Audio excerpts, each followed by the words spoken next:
दिया हुआ है, एन आपका दिया हुआ है, कॉमन डिफरेंस डी दिया हुआ है और सम टू एन टर्म दिया हुआ है। ठीक है, अब आपको इसमें एन निकालना है और ए निकालना है। सम टू एन टर्म वाला जो एक्सरसाइज होगा याद रख लेना कि सम टू एन टर्म से रिलेटेड अगर कोई क्वेश्चन है और उसमें एन निकालने दिया तो क्वाड्रेटिक इक्वेशन जरूर बनेगा। क्या बनेगा? क्वाड्रेटिक इक्वेशन बनेगा। तो क्वाड्रेटिक इक्वेशन बनने के बाद ही एन निकलेगा, है ना। तो फर्स्ट ऑफ ऑल हम लोग इजीली इसको करेंगे, इसको 3 सेक्शन में कर लेते हैं डिवाइड कैलकुलेशन के सहूलियत से। ठीक है, क्या दिया हुआ है हम लोग बनाएंगे कैसे, है ना। यहाँ लिख देंगे सॉल्यूशन, ठीक है ना। लिखेंगे गिवन एन टर्म कितना है 4 है ना। तो एन टर्म 4 है तो एन टर्म का फॉर्मूला बैठाएंगे a plus n minus 1 d बराबर 4, है ना। ए का वैल्यू तो नहीं दिया हुआ, वो तो निकालना है ना, है ए निकालना है और एन भी निकालना है। ठीक है, तो ए का वैल्यू नहीं दिया तो ए लिख देंगे प्लस एन का वैल्यू भी नहीं पता तो एन माइनस 1 लिखेंगे। डी दिया हुआ है, कितना दिया हुआ है 2 4। तो यहाँ से क्या होगा, यहाँ दिस सिंप्लाई बैठा देंगे, this simply a plus 2n minus 2 equal to 4, है ना। दिस सिंप्लाई ये जो है ये -2 को उधर ले जाएंगे, a plus 2n equal to 4 plus 2 यानी कि कितना हो जाएगा 6 होगा। This simply a equal to निकालेंगे 6 माइनस 2n, इसको हम लोग इक्वेशन 1 मान लेंगे। क्या मान लेंगे?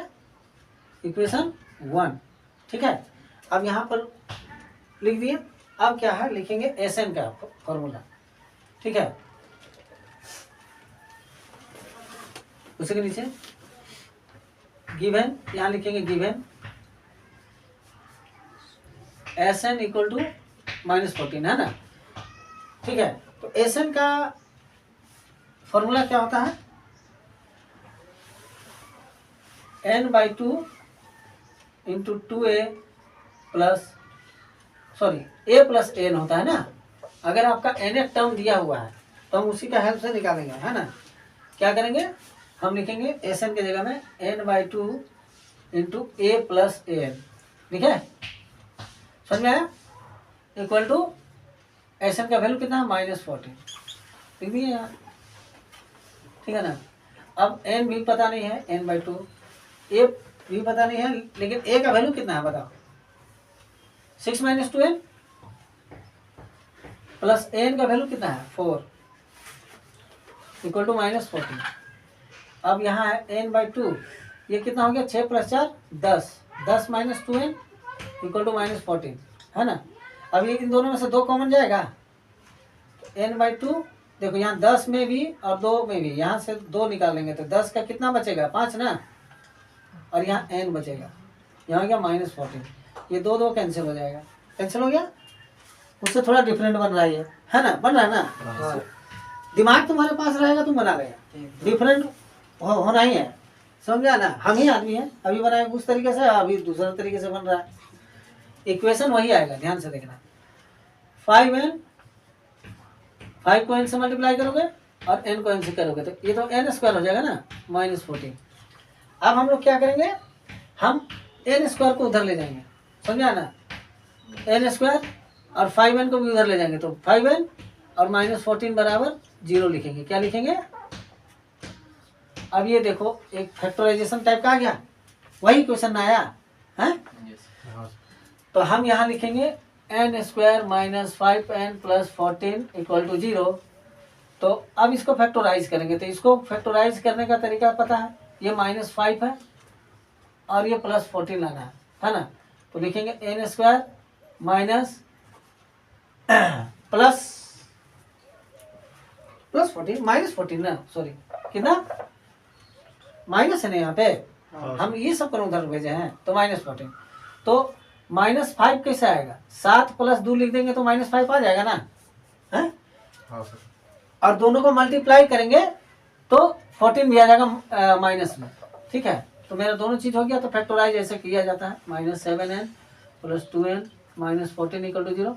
अब इन दोनों में क्या कॉमन जाएगा बताओ, n जाएगा, n माइनस 7 बचेगा, इन दोनों में क्या कॉमन जाएगा 2, यहाँ भी n माइनस 7 बचा, तो n minus 7 into n plus 2 equal to 0 हुआ ना।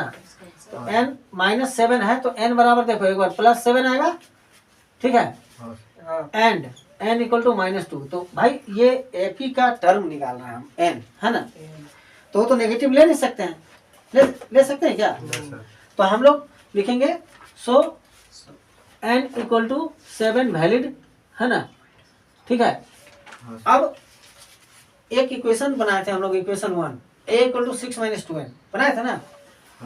a बराबर यहाँ 100 लिख के करेंगे, ऐसे नहीं करेंगे। So a equal to 6 minus 2 into 7 यानी कि 6 माइनस 14, यानी कि a का वैल्यू आएगा -8 और n भी लिख देगा साथ में 7 और यहाँ पे लिख देगा आंसर। समझ में आ गया?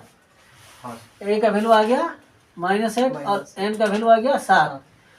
इस क्वेश्चन में ध्यान देने के बाद क्या है, सबसे बड़ा चीज तुम लोग को देखना होगा कि हमको एसएन दिया हुआ है और उसके जरिए एन निकालना है। तो एसएन का फॉर्मूला में तो एन और एन 2 बार गुना होगा ही, होगा ना। तो समझ लो कि क्वाड्रेटिक इक्वेशन बनना ही बनना है। और क्वाड्रेटिक इक्वेशन बनेगा इस टाइप का तो उसको फैक्टराइज कर लेना, क्योंकि तुम लोग को जो सम दिया जाएगा फैक्टराइज वाला रहेगा। उसको क्वाड्रेटिक फॉर्मूला से भी बैठा के कर सकता है अगर बहुत ज्यादा टफ क्वेश्चन ना तो। लेकिन एन जो है बन जाएगा फैक्टराइजेशन से, क्योंकि एन का वैल्यू जो है पॉजिटिव इंटीजर होगा। क्या होगा? इसलिए उसमें रूट फूट का झमेला है नहीं, तो बिना फॉर्मूले के हो जाएगा इसी फैक्टराइजेशन मेथड से। ठीक है ना? समझ में आ गया? चलो तो इसको ओवर करते हैं। स्टूडेंट्स चैनल को सब्सक्राइब कीजिए।